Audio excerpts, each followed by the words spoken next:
I plan on covering a lot of material with you tonight, but I have a website actually called the Project on Medicine and the Holocaust. And for those of you who are interested, you can go onto that website and you'll find a lot of the material that I'm going to be covering, including references to books and all kinds of material, including a whole annotated bibliography on medicine and the Holocaust of everything written in English. This is a difficult topic, and it's supposed to be difficult. It's a complicated topic, and there are no simple answers. Having taught Holocaust-related issues for 35 years, the more I know, the less I know, and the more we have questions, questions upon questions. It's important to start with what was. I'm a psychiatrist and care for Holocaust survivors, and there are as many stories as there are survivors. And it's important to remember that history is a complicated business.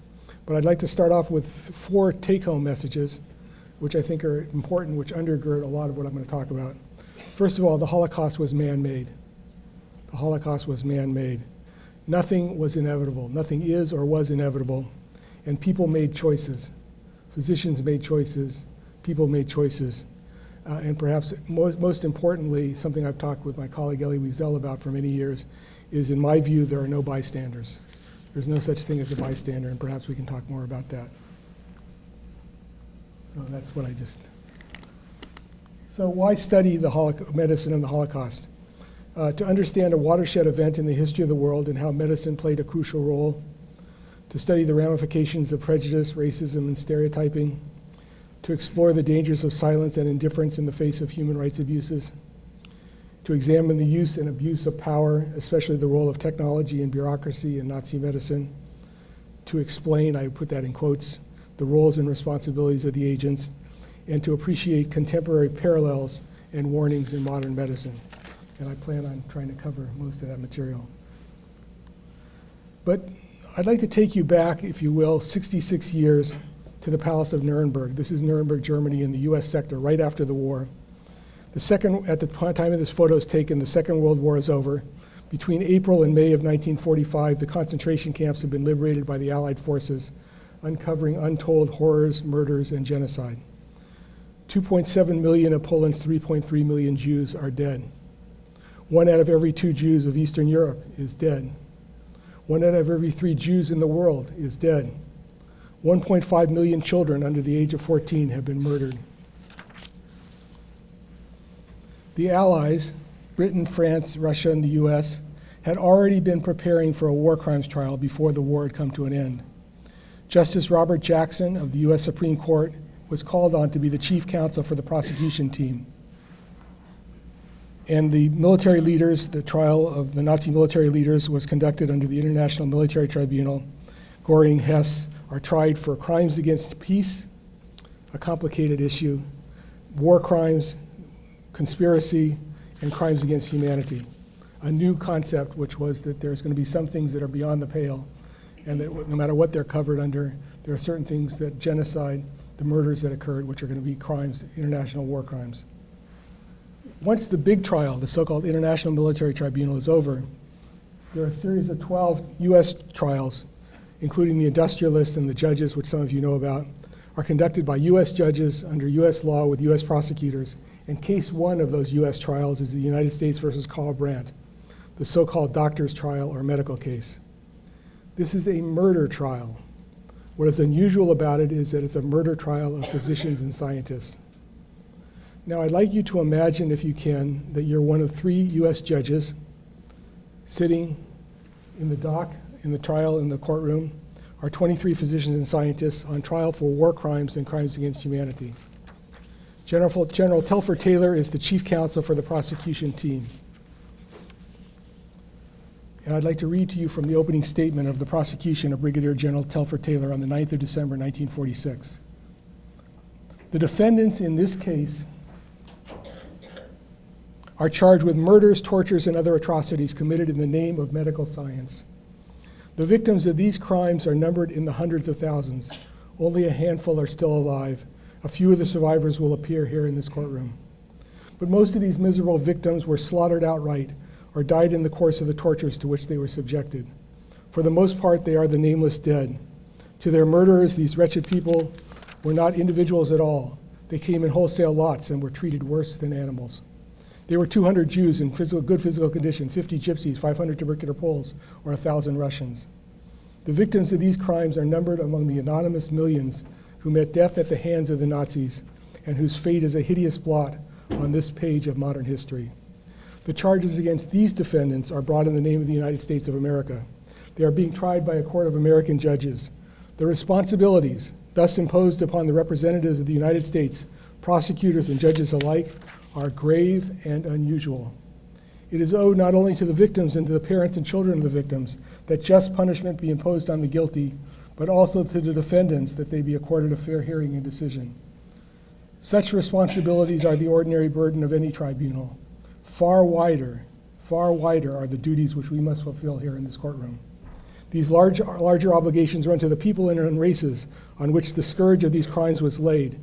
The mere punishment of the defendants, or even of the thousands of others equally guilty, can never redress the terrible injuries which the Nazis visited on these unfortunate peoples.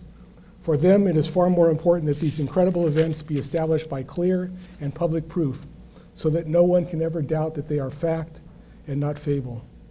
And that this court, as the agent of the United States and as the voice of humanity, stamp these acts and the ideas which engendered them as barbarous and criminal. We have still other responsibilities here in this courtroom. The defendants in this dock are charged with murder, but this is no mere murder trial. We cannot rest content when we show that crimes were committed and that certain persons committed them.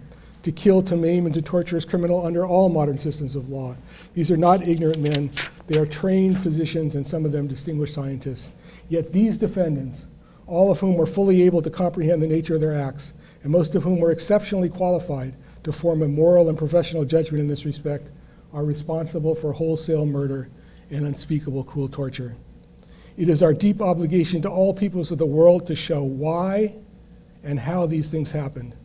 It is incumbent upon us to set forth with conspicuous clarity the ideas and motives which move these defendants to treat their fellow men as less than beasts.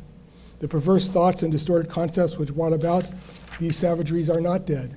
They cannot be killed by a force of arms. They must be cut out and exposed for the reasons so well stated by Mr. Justice Jackson in this courtroom at the IMT a year ago, quote, "The wrongs which we seek to condemn and punish have been so calculated, so malignant, and so devastating that civilization cannot tolerate their being ignored because it cannot survive their being repeated." Now, my colleague, Professor Elie Wiesel, in the preface to the book that I did on the Nazi doctors and the Nuremberg Code, was kind enough to write the preface, and he asked a very interesting question.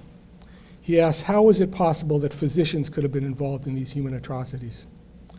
Now, I might ask, and I would hope that you would ask, how was it that anybody could have been involved in these atrocities? But for Wiesel specifically, he wants to know how physicians could have been involved. Physicians who, in his mind and in many of your minds, I'm sure, have a special moral standing, who have pledged to serve humanity, to protect health and well-being. How could these doctors have been involved in wholesale torture, murder, and genocide? This is a profound and important question. To understand, quote unquote, not excuse these events, one must look back in history and understand the role of medicine and physicians in relationship to social hygiene theories, the medicalization of social ills, and the meshing of medicine with National Socialist ideology. Remember, nothing was inevitable. People made choices. Now, the road to Nuremberg that Germany's National Socialists took in 1933 was a devious one. Ideally, it was taken to establish a utopian new world order where everything worked in harmony. This is a metaphor that we see over and over again. Germany was to become a healthy and vibrant organism of full-bodied Aryans, and the doctors were mobilized to create it. The doctors needed the Nazis needed the doctors in this meshing of symbiosis of ideals and the need to carry them out.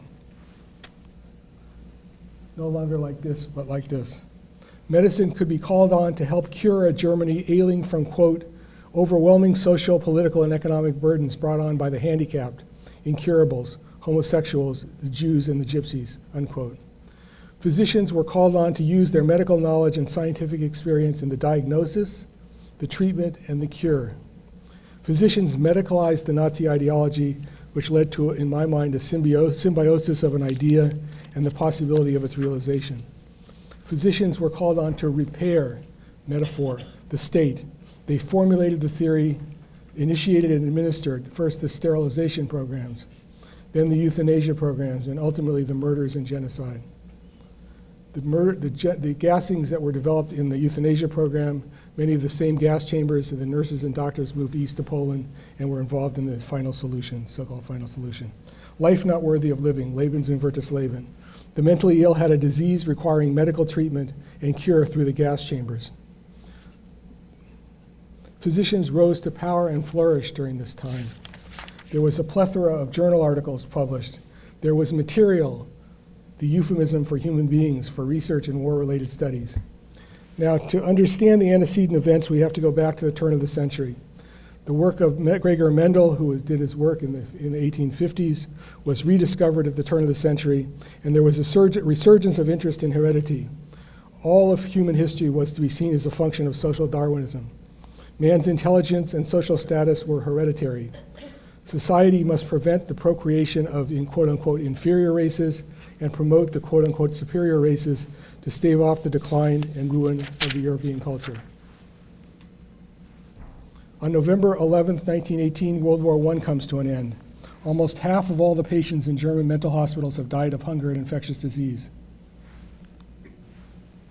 In 1927, the Kaiser Wilhelm Gesellschaft sets up the Institute of Anthropology and Human Heredity and Eugenics in Berlin, an organization which was partially funded, by the way, by the Ford Foundation. The Carnegie Foundation was also very interested in eugenics. Its first director was Eugen Fischer, who later became chair of the International Federation of Eugenic Organizations, whose president at the time was an American. Now, between 1924 and 1928, there's a period of relative economic and social stability in Germany, leading to significant reforms in the health sector. Perhaps one of the most interesting periods is the especially public health and establishment of outpatient clinics. This was a public health poster of alerting people to the signs of syphilis, having people recognize and come forward. Again, incredible public health measures, recognizing tuberculosis and coming forward. And we go from this public health measures. 15 years later, in January of 1933, Hitler comes to power.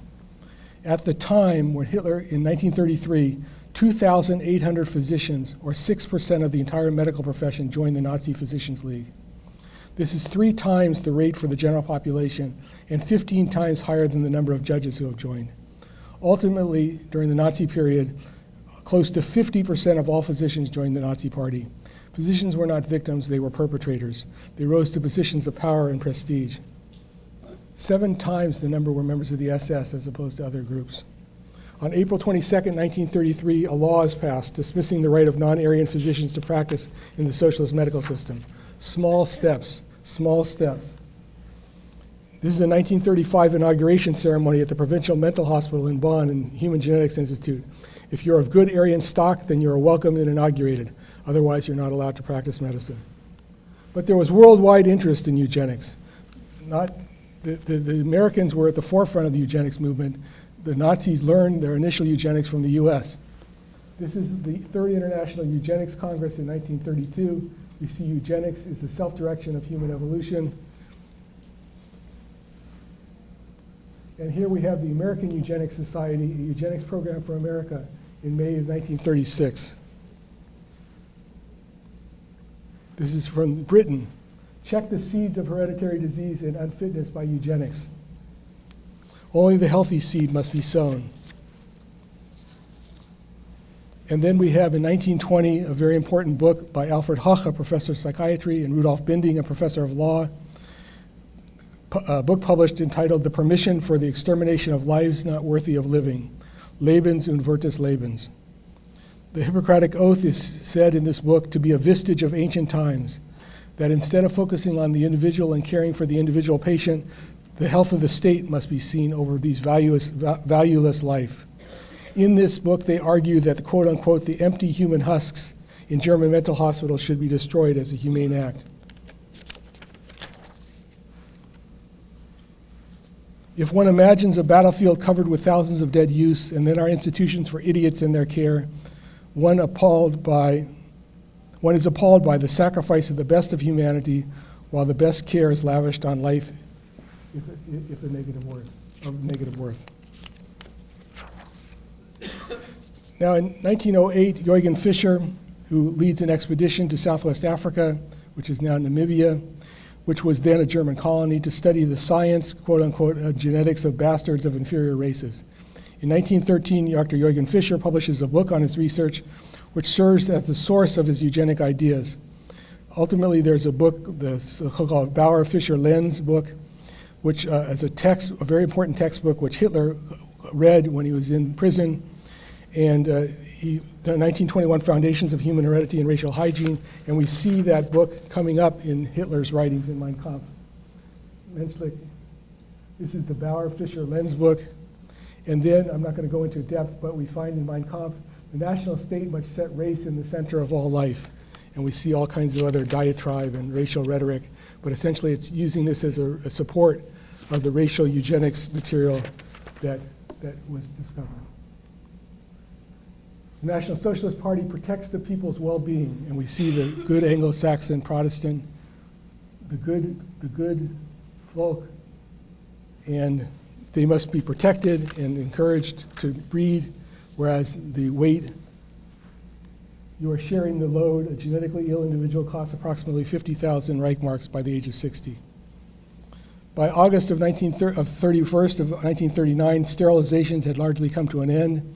The best estimates are that 350,000 to 400,000 were sterilized, approximately 1% of the population, with 2,000 persons dying from the procedure. 60,000 Reichmarks is what this person suffering from hereditary disease cost the people's community during his lifetime. National Comrade, that is also your money. Read A New People, the monthly magazine of the Bureau of Race Politics at the NSADP.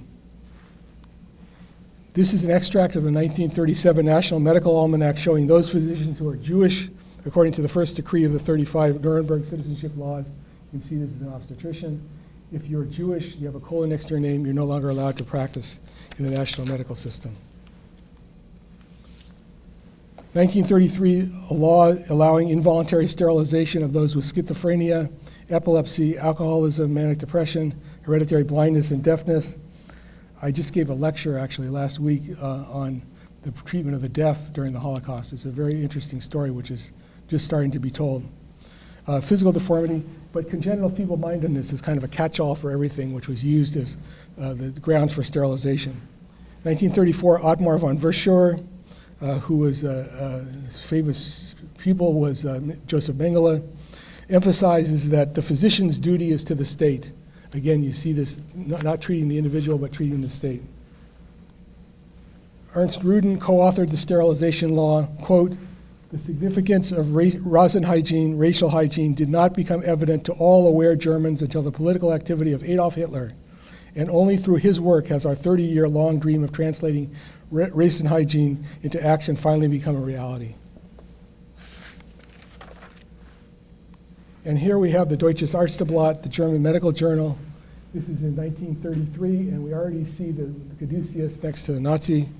In this issue, we read an editorial written by the editor of the journal commenting on the Sterilization Act, where he says, quote, "The act must be looked at as an expression of loving care for the coming generations," quote unquote. On September 15, 1935, the Nuremberg Law for the Protection of German Blood and German Honor establishes criteria for defining Jews, prohibiting marriages between Jews and Aryans, and limiting other civil rights of Jews. Remember this, because I want to come back to this racial notion. This is a picture from the journal Zeitschrift for Morphology and Anthropology, published in 1937. These are pictures of children. You can go to the library and find many, many articles, but this is a picture of children and their father, and based on these pseudo measurements, people are sent to the sterilization court to be sterilized. Sterilization courts were manned by experts such as Eugen Fischer, Wolfgang Aga, Heinrich Schade. Primary care providers were paid about 10 pfennigs a month, about the cost of a pack of cigarettes, to report their primary care patients to the eugenic sterilization court, where two physicians and a judge sat and then certified their sterilization. That's negative eugenics. But there also was positive eugenics. The Ehrenkreuz der Deutschen Mutter was the state decoration and civil order of merit conferred by the government to honor mothers of exceptional merit to the German nation. So the Aryans should have more children, which is why the Nazis were very concerned about health, public health. Abortions were banned not because abortions were a problem, but because women should have children. Aryan women should have children. In fact, some of the twin research was done to try to see about increasing the number of. If you're the first class order, you get the gold cross if you have 8 or more children. Second class order, you get the silver cross with 6 to 7 children, and a bronze for mothers with 4 to 5 children. The Law for the Protection of German Blood and German Honor, September 15, 1935. Thoroughly convinced by the knowledge that the purity of German blood is essential for the further existence of the German people, and animated by the inflexible will to safeguard the German nation for the entire future, the Reichstag has resolved upon the following law unanimously. The 10 Commandments of choosing a partner. Remember, you are German. Remain pure in mind and spirit. Keep your body pure. If hereditarily fit, do not remain single. Marry only for love. Being a German, choose only a spouse of similar or related blood. When choosing your spouse, inquire into his or her forebears. Health is essential to outward beauty as well. Seek a companion in marriage, not a playmate. Hope for as many children as possible.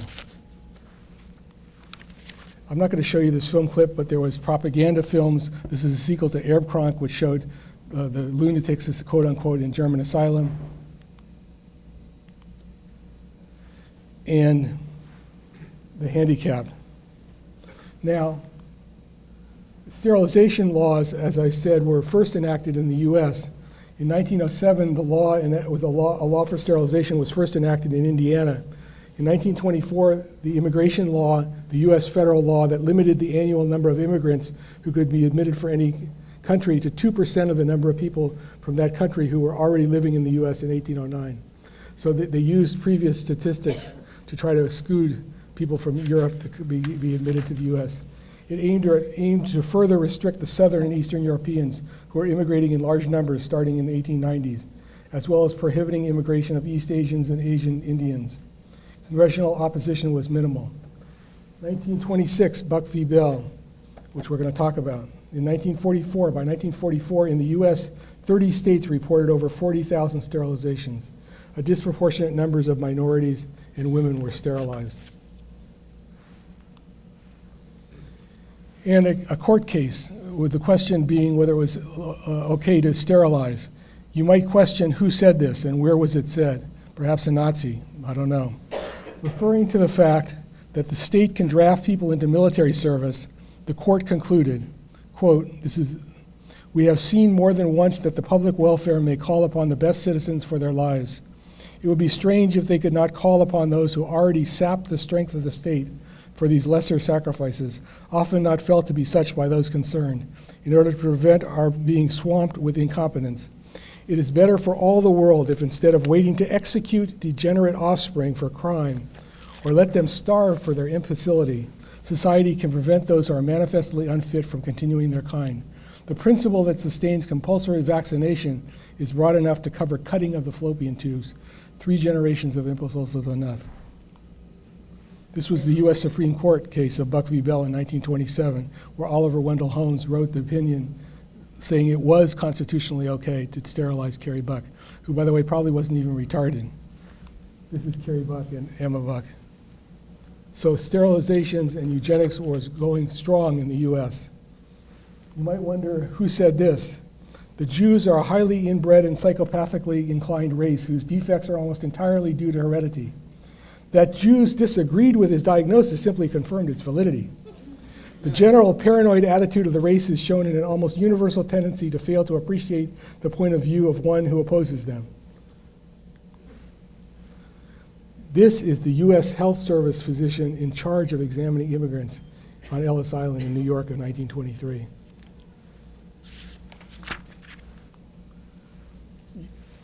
Fitter family contests. This is in the U.S. Since 1920, fitter family contests have been held at 3 state fairs. In 1924, Mrs. Mary T. Watts of Iowa, who had supervised these contests, was appointed chairman of the Committee on Exhibits of Eugenics Society of the United States, and thus fitter family contests became sponsored by national organizations. And these are fitter family contests in the Midwest, in Iowa, in Nebraska, where they have the Eugenics building, and if you're a white Anglo-Saxon of good stock, you get the governor's trophy for the fittest family. Otherwise, you're seen as a degenerate and contaminating the gene pool. Eugenics and Health exhibit, American Eugenics Society from Topeka, Kansas. America needs, some people are born to be a burden on the rest. Learn about heredity and you can help to curtail these conditions. Now, on July 14, 1933, the law for the prevention of progeny of hereditary diseases promulgated in Germany. The law provides for compulsory sterilization. And so this is a genetic tree put together by the German physicians, where these little small numbers, which you can't really see, show that that person who has low social standing or who doesn't have a job, this all must be hereditary, and therefore, based on this, people should be sent to the sterilization courts. So this is an example of a hereditary tree showing contamination of the gene pool, where physicians would refer you to the eugenics sterilization court. This is the Nazi eugenics sterilization. This is a US genetic tree showing good hereditary contaminated by slight alcoholic heredity and town life. And based on this, people are sent to be sterilized. 1933, the same time while the Nazis are passing their eugenic law, the New England Journal of Medicine, probably the most prestigious journal in medicine, writes, quote, "The burden on society resulting from this increase in feeble-mindedness is tremendous. Persons with subnormal intelligence are always potential criminals. The financial loss to the country is appalling. The annual total cost of mental disease for the U.S. is around $750 million. We should recognize this danger that threatens to replace our populations with a race of feeble-minded. We must study its causes and sources from which it springs. If we wait too long, this viper that we have nourished may prove our undoing." Leon Whitney, the executive secretary of the American Eugenics Society, in a piece called "The Case for Sterilization," quote, "While we were pussyfooting around, reluctant to admit even that insanity of certain sorts runs in families, the Germans were calling a spade a spade. We cannot but admire the foresight revealed by this plan in general and realize by this action Germany is going to make herself a stronger nation."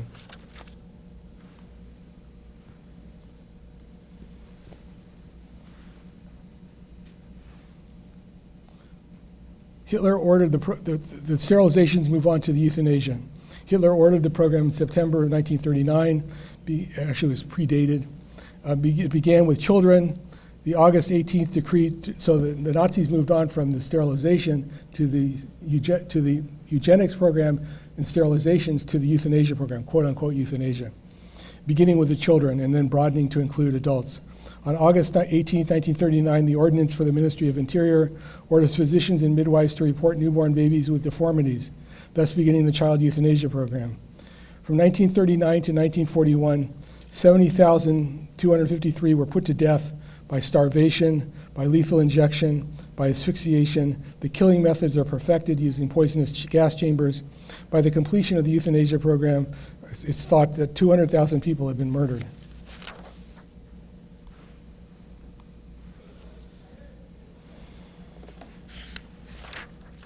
Thursday night, I know you're going to hear more about the euthanasia program, so I'm not going to go into it in depth.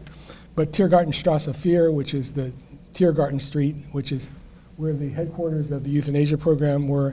After the initial phase of the so-called T4 murders were completed, the murderers provided statistics on the material savings from the disinfection. You can read this disinfection up here on the top.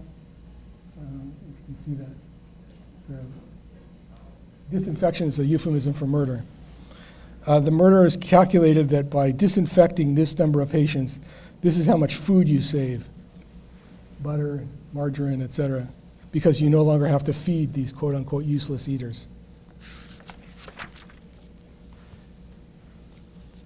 Philip Bohler and Karl Brandt, who was the chief defendant in the doctor's trial, are charged with the responsibility to broaden the authority of certain doctors to the extent the person suffering from illnesses judged to be incurable may, after a humane, most careful assessment of their condition, be granted a mercy death, signed Adolf Hitler.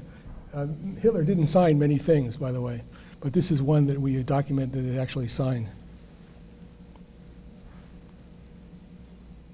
Karl Brandt. And so euthanasia centers were established. Brandenburg, Bernburg, Hadamar.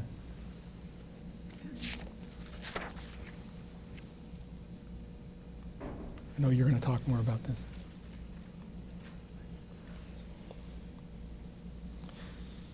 These are questionnaires, translation of a questionnaire used for the euthanasia program. Based on these things being filled out, your loved one would be sent to one of these killing centers, and then within several days they'd be killed, and a letter would be sent back. A death certificate would often be sent back to the family. One of the most famous death certificates was of someone who died of appendicitis, and his appendix had been taken out years before.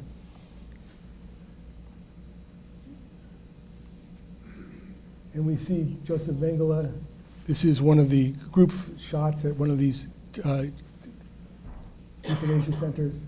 But this is really the metaphor that I'd like you to take away. This is the metaphor. People are seen, so the doctors look through the microscope and they see Jews, capitalists, gays, as infectious germs. They see people as infectious diseases. Medicine views the germs under the microscope, diagnoses the disease, and then treats and permanently cures the disease through sterilization and eradication. Deutsches Arzt-Gebot. And so we have the prelude to the final solution. January 20th, 1942, at the Wannsee Conference, the SS leaders and government officials discussed the working details of the quote-unquote final solution to the Jewish question. Ghettos are established and ultimately transported to the concentration camps.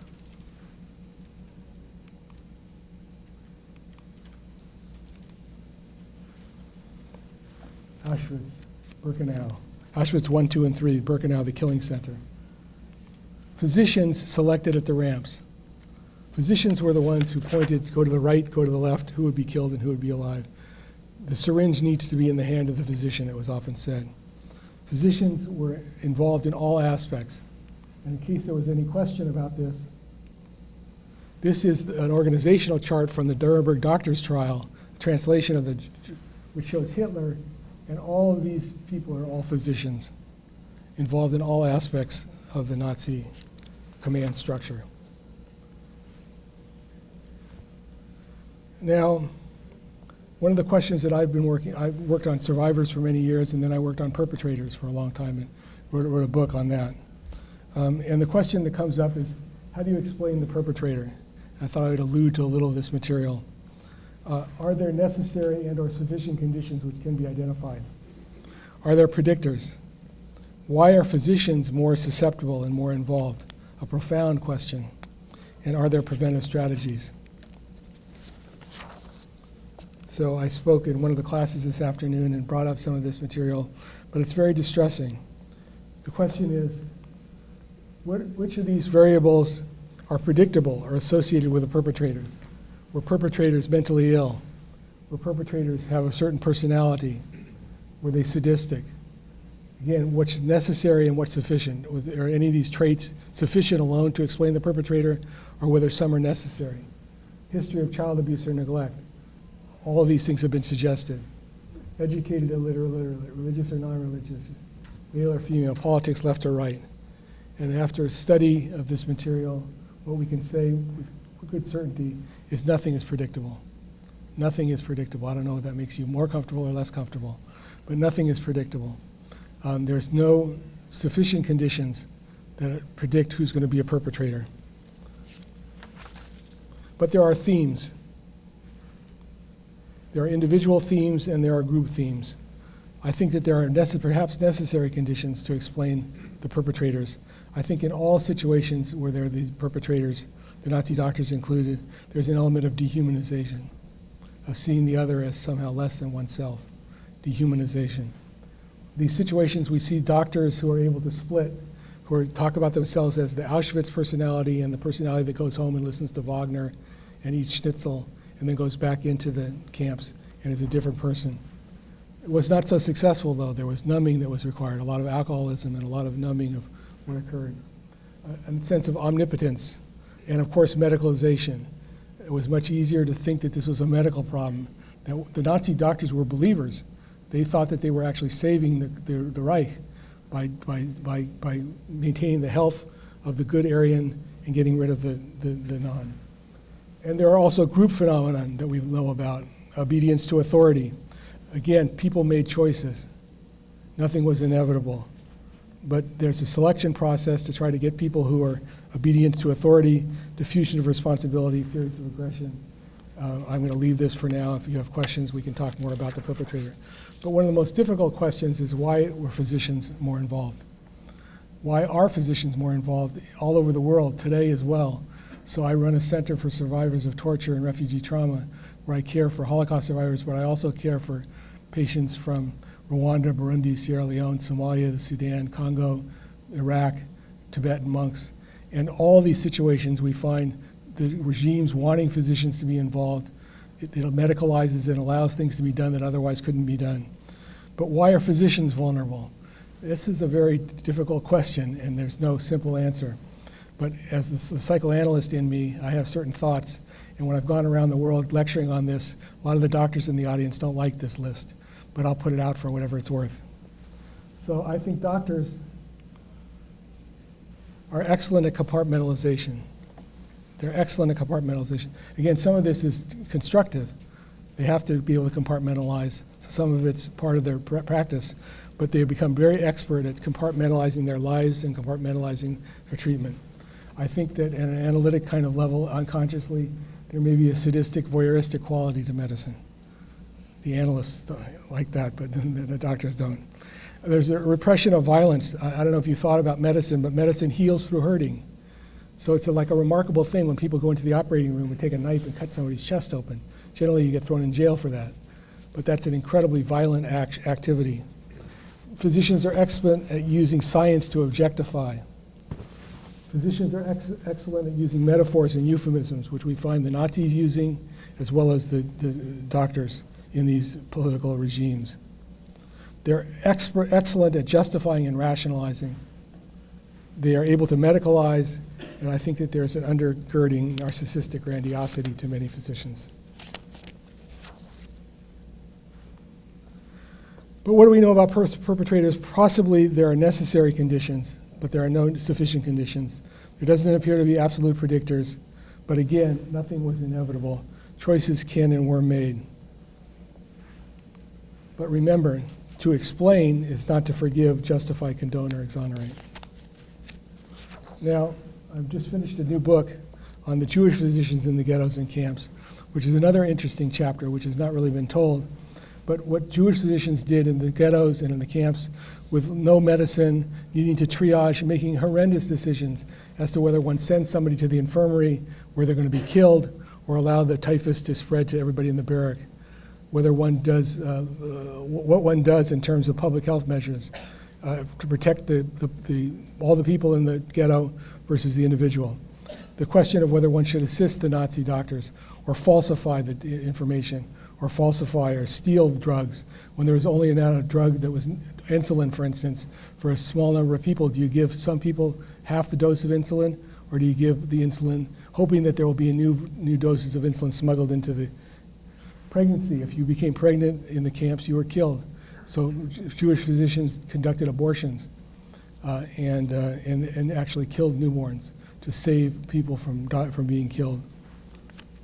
And there were medical responsa. For those of you who know anything about Jewish law, there were actually rabbis that were asked questions in the ghettos about what should be done, remarkable questions about whether it was within Jewish law, within Jewish tradition, to carry on these various activities. Julius Halvorsen, a professor that medical students know about because you learn about the Halvorsen-Spath syndrome. But Halvorsen was a notorious Nazi who has never been brought to task. He was a professor at the Kaiser Wilhelm Institute where he took brain sections from the euthanasia program, ultimately collected and dissected one of the largest brain collections ever put together. The collection was kept at the Max Planck Institute and still used to teach medical students up until 1990. When Wiesel, myself, and others said that you needed to have a day of commemoration. Instead, they buried the collection, and that was the end of it. 1943, Ottmar von Verschoor becomes the director of the Kaiser Wilhelm Institute. One of his favorite students was Joseph Mengele. Mengele's research in Auschwitz included the study of 1,500 twins who were infected and injected with typhoid and other substances and studies for eye color. One twin would die, and then he would take the other twin, kill that twin, do an autopsy to compare one twin against the other. Hopefully I can get this to work. This is from the U.S. Holocaust Memorial Museum, a short video clip. We marched together with our mother and many other people. We were marched to a cattle car train. When the doors were open, I could almost feel the cool, the cold air coming in, and the German officers shouting, "Raus, raus, schnell, schnell." We were together for about 4 months, I believe, at which time there was an action called, and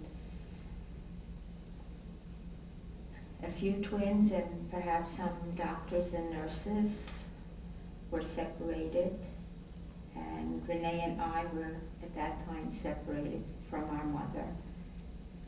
I can only recall a soul-piercing cry from our mother, and I know we didn't want to let go, but we were forcibly taken from her. And then we were also separated from each other.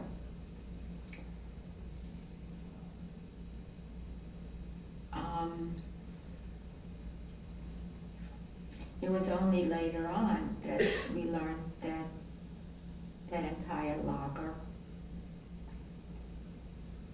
that 3,700 people were all killed that night. Our mother among them. Our mother among them.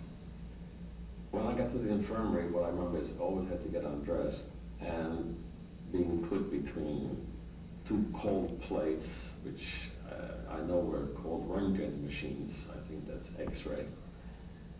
And measured and weighed and poked and pushed. Dehumanized. I remember going to Mengele specifically. Actually, the very first time that we went to the doctor was when our mother was still with us. So we were still in the Czech Familian lager. And I remember it especially because I was only concerned that Renee would cry and something terrible would happen to him. And I have recollections of blood being taken from my neck and my arms. I hate doctors. The blood from the neck was extremely painful, but I knew I couldn't cry, and I didn't. I never cried.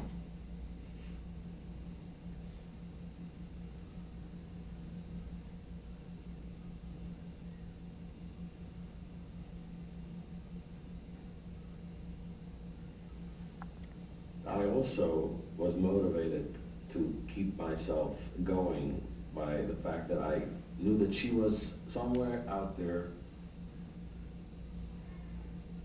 I even saw her once. I think we saw each other once through a fence or two fences. Nothing was said. We just saw each other and we knew we were alive, and always had that feeling that she was alive. Always. Never left. And everything that happened afterwards was just done basically so I could meet up with Irene.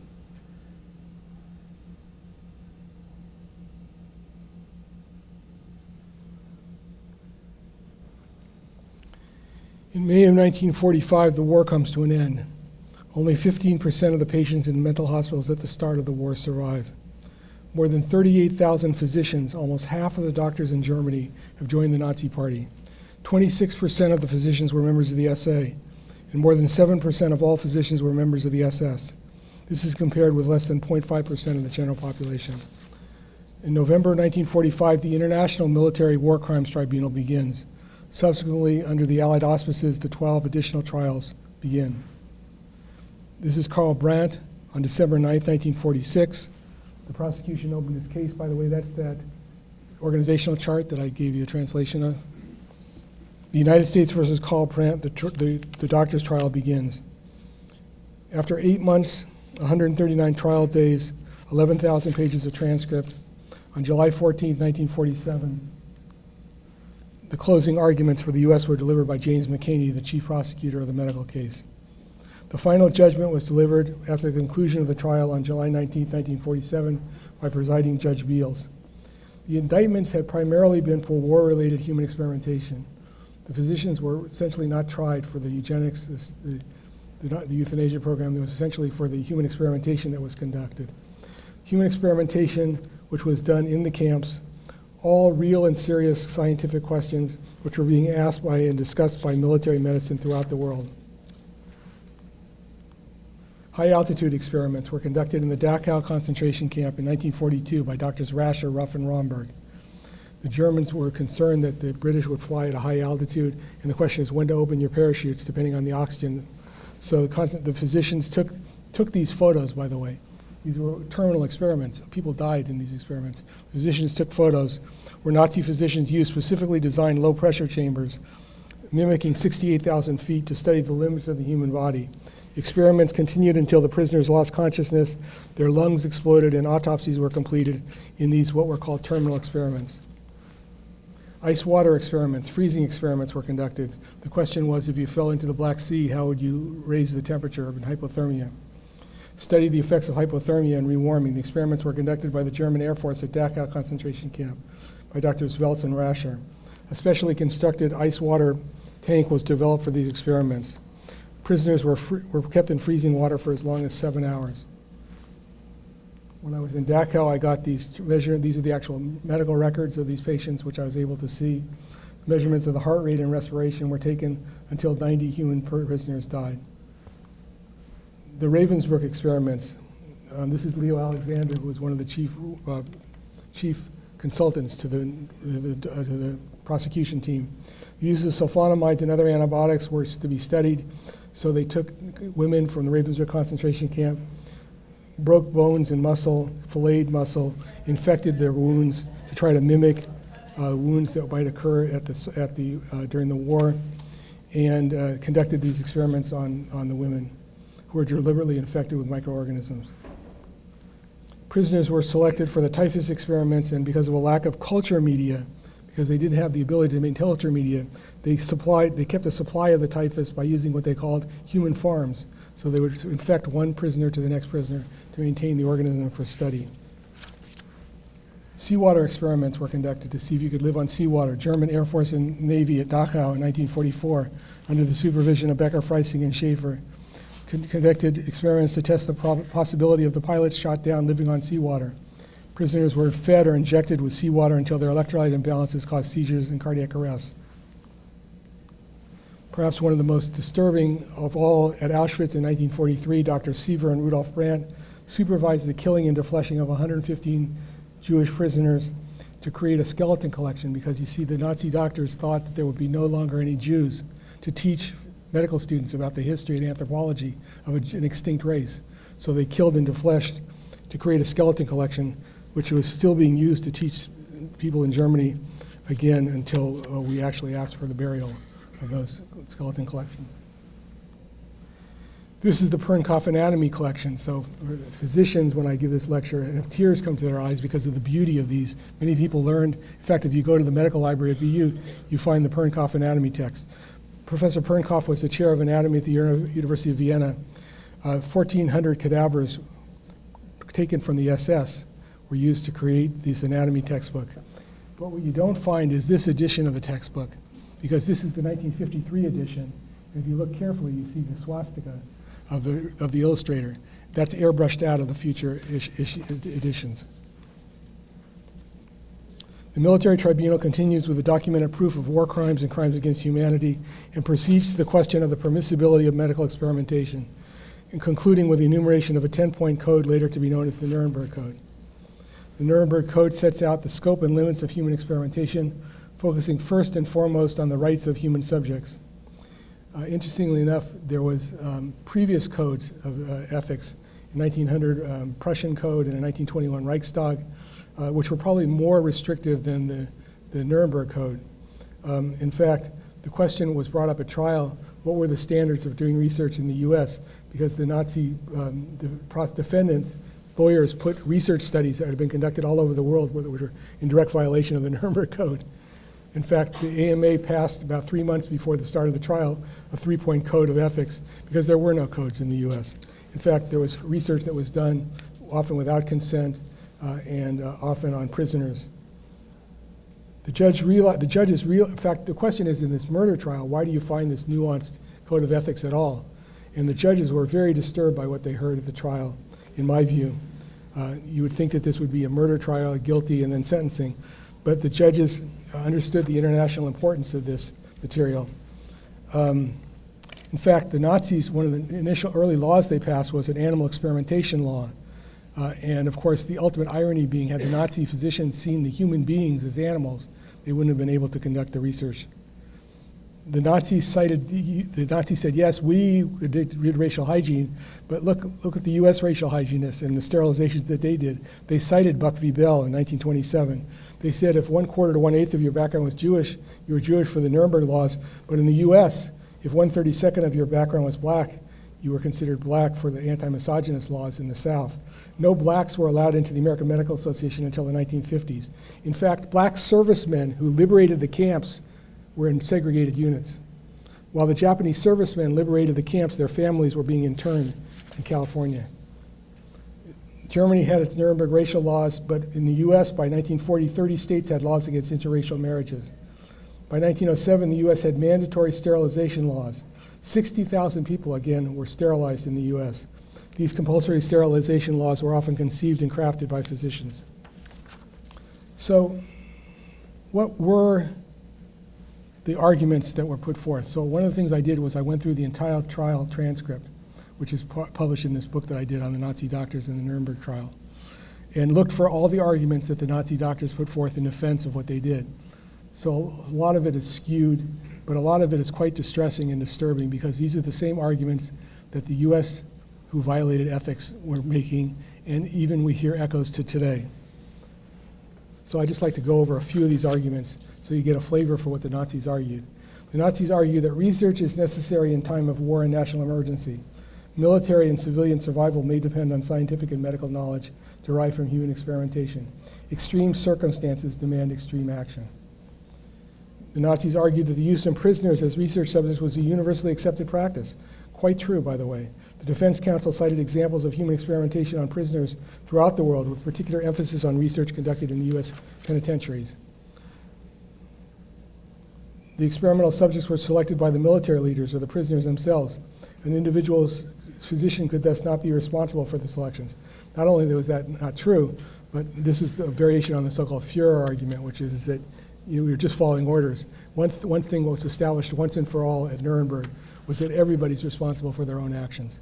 You may be responsible for other people's actions as well, but everybody's responsible for their own actions. And that goes till today as well. Although we hear over and over again in contemporary violations of ethics that, it was someone else who decided, I was just doing the research. There were no universal standards.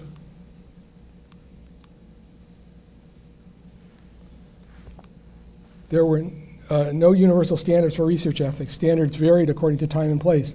The Defense Council cited 60 published papers involving human experimentation carried out throughout the world. Many of these experiments involved questionable informed consent, serious consequences, and repeated justification of the research based on the necessity of the data for scientific progress. Sometimes it is necessary to tolerate a lesser evil, the killing of some, to achieve a greater good, the saving of many. That the experiments were useful, the defense claimed, was evident because there was an argument that said, well, not only did you do this research, but it wasn't useful. But that's just not true. The data was derived from the Nazi human experimentation, particularly the hypothermia data, was already being used by the US and British in the war against Japan to redesign the flak jackets. In fact, there was a Project Paperclip, some of you know about that, to bring over Nazi military people after the war to work on the space program. Well, there was a Project Paperclip for the doctors, which most of you don't know about. And the reason is because the doctors never went to Fort Sam Houston in Texas, because we have a letter coming from Nuremberg saying, by the way, those doctors we were going to send you can't come because we just put them to the Nuremberg Palace prison and they're going on trial for war crimes. and crimes against humanity. Had it not been for that, they would have been here in the U.S. being debriefed. Japanese Unit 731 in Manchuria between 1937 and 1945, 10,000 prisoners, mostly Chinese and some Russian, were experimented on by the Japanese physicians.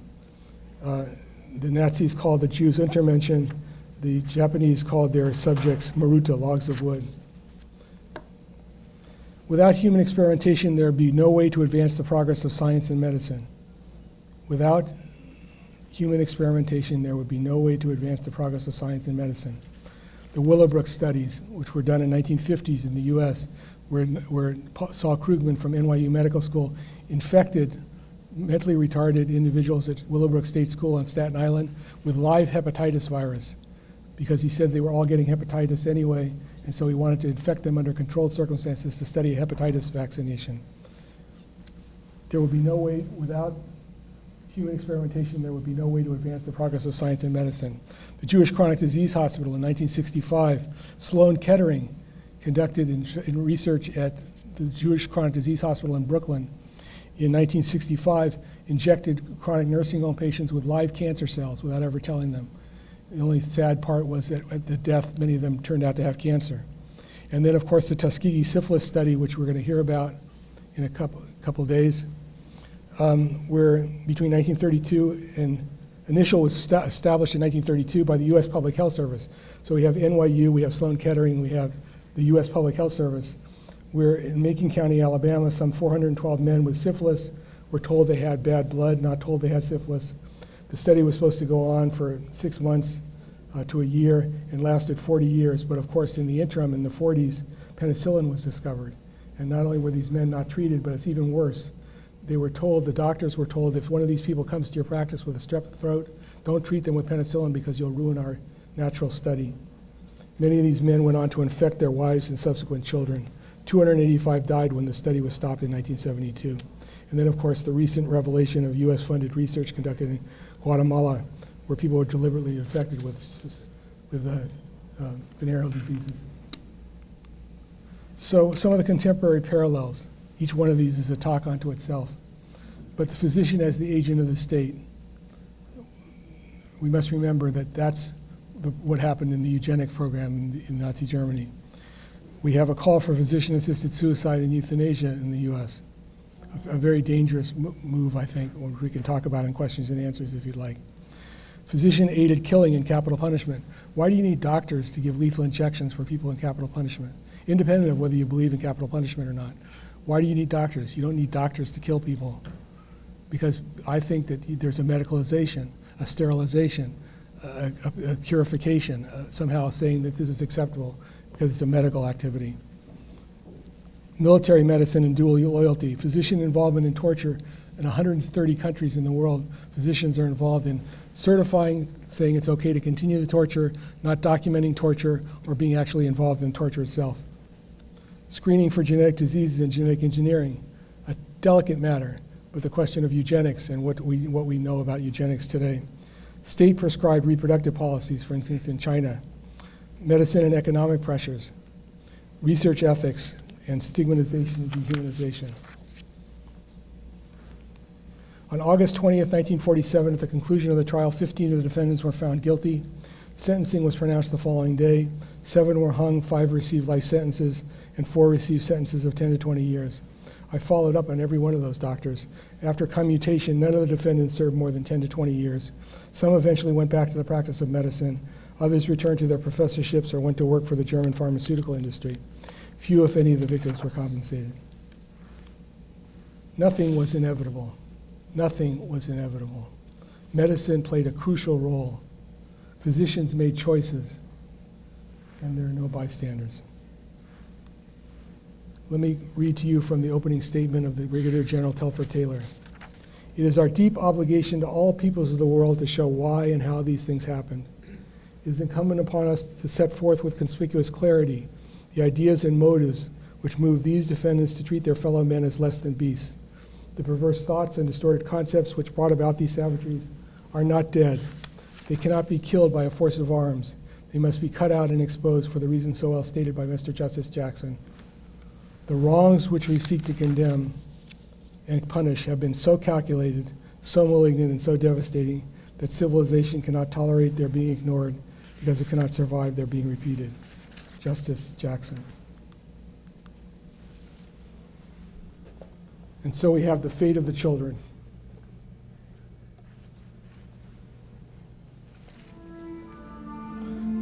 Physicians dehumanizing children, making measurements and treating them as non-human beings.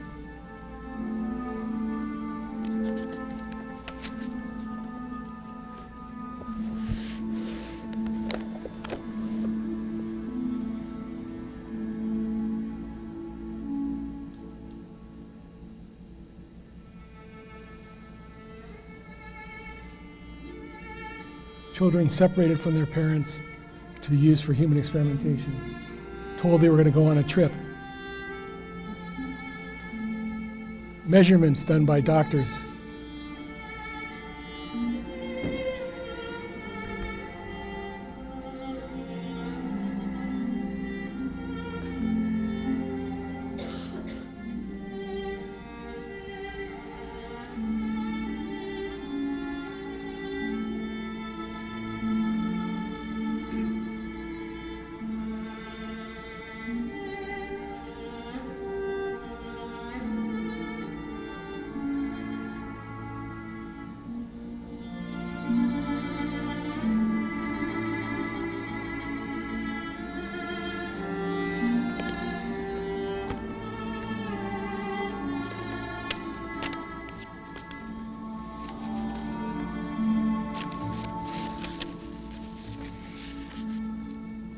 Children being seen as objects, measurements being taken,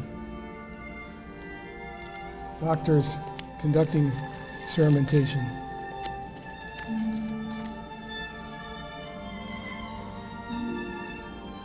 $1.5 million children under the age of 14 murdered.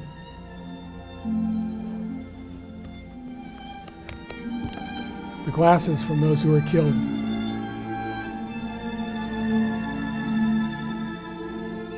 The shoes.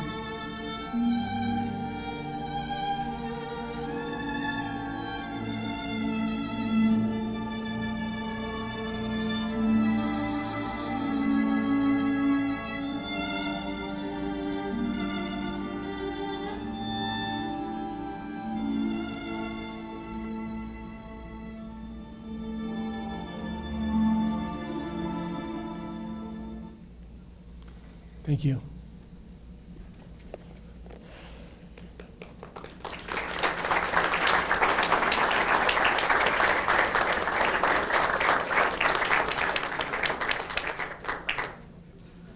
I'm open for questions. If you have any questions or comments or thoughts, oftentimes people need some time to digest and to think about it. So,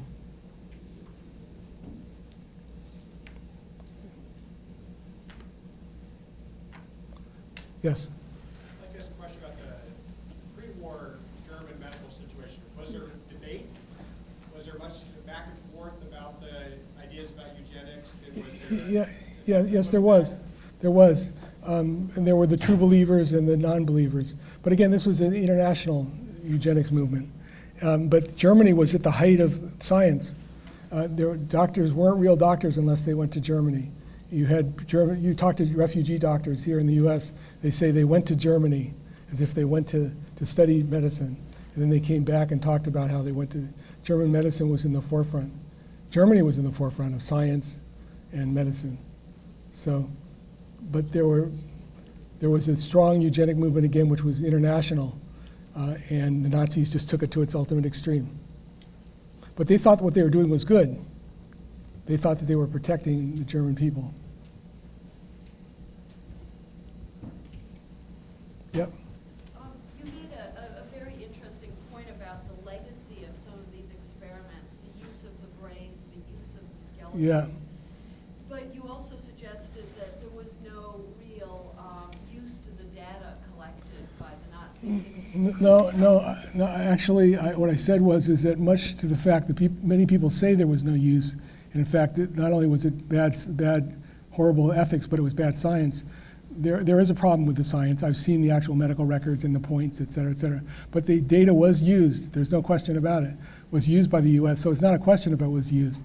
It was used by the US right after the war. In fact, the Japanese data from Unit 731 was taken, and the US said, we won't prosecute any of the Japanese physicians who did this work if you give us the information on the biological and chemical warfare, because the Cold War was heating up and we didn't want to get it to the Soviets' hands. But the question, which I'm usually asked, which is what should be done with the data now? Now, today there's no much value to the data, but the question is what to do with unethically obtained research is a very interesting question. So the first question I always ask is, do you think the survivors should have a special voice? The survivors of the actual research. And so I've done a survey. I'm very involved with the Mengele twins. There's an association of all the Mengele twins, and also involved with the organization of people who've been researched on. And so the question is, you ask them what they think should be done with the research. And what do you think they say? These are people who survived the Holocaust, who were researched on. I'm going to guess, and I guess we all would speak personally, that they would rather some good came out of it, maybe they do want it used. Okay, well, the answer is all the above. Some think that it should never be used, that's the price we pay. Others think that, well, it depends on, if it was going to cure cancer or something. Some people say that maybe some good can come out of it, but nobody agrees that the data should be used the way the data was used, which is just publishing it like Mengele 19.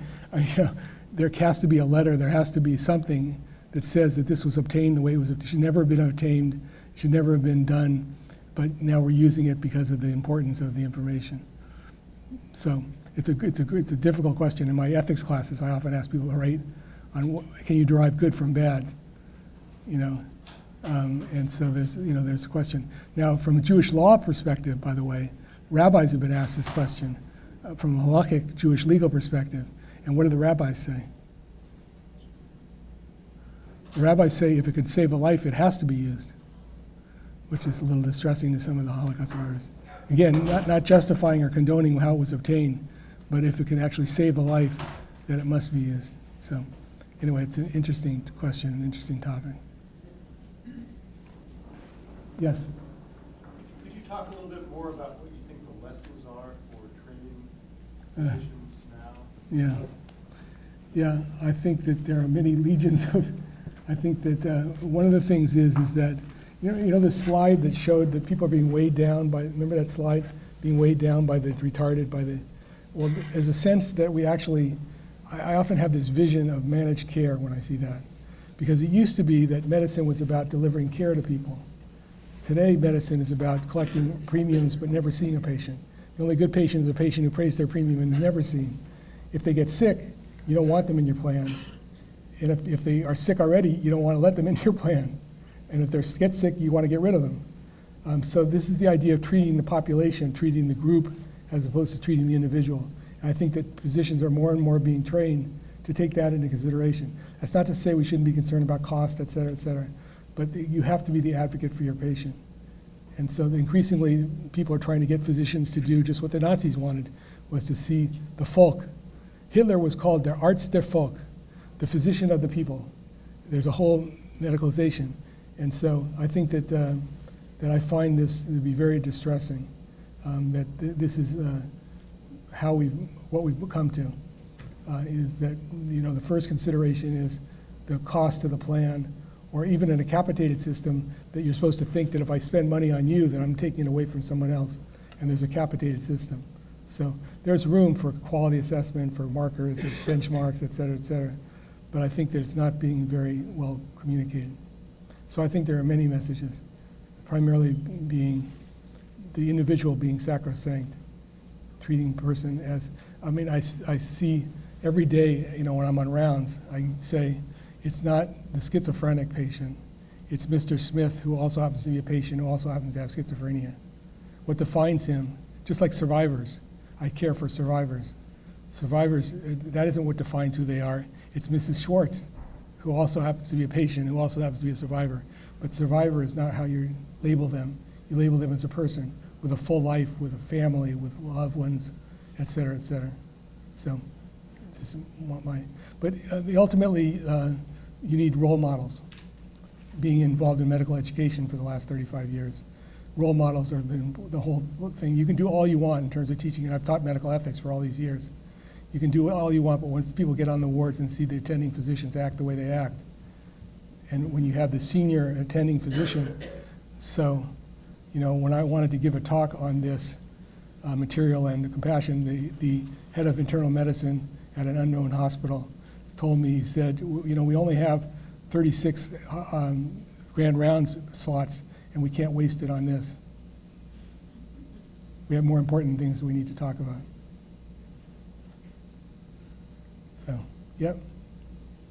Given your extensive knowledge of eugenics and its history, do you have any predictions or perhaps fears about the ethical implications Yeah. of the emerging field of Yeah, genetics? it's a good question, but I think one of the things we must remember is that eugenics, which has a bad connotation, there can be a good connotation, in the US is done with informed consent. Okay, it's not state-sponsored eugenics, which is a big, big difference. Now, we could move towards that. There's stigmatization, there's pressures that are put on people. There was a managed care organization who tried to say that if a woman did a screening for cystic fibrosis because she had a child who had cystic fibrosis, that if she did a screening for cystic fibrosis and it turned out she had the gene, that the managed care company would pay for the abortion but not pay for the care of the child. They didn't force her to do the test, but they said if you are going to do the test, you have to abort because we're not going to incur the cost. So this is a serious eugenic undertaking. But anyway, I think it's it's this quest for the perfect child. I mean, it's a complicated, long, involved story. But again, I think one of the great protections we have in this country, at least up till now anyway, is people's individual liberties and the voluntary informed consent, and that people are not being forced to do anything. Of course, there are external pressures. So, and then of course, it starts off with, serious diseases, life-threatening diseases that are not compatible with life, Tay-Sachs disease, and then it moves into other things and what you can screen for. Ultimately, you're going to be able to screen for, thousands of markers.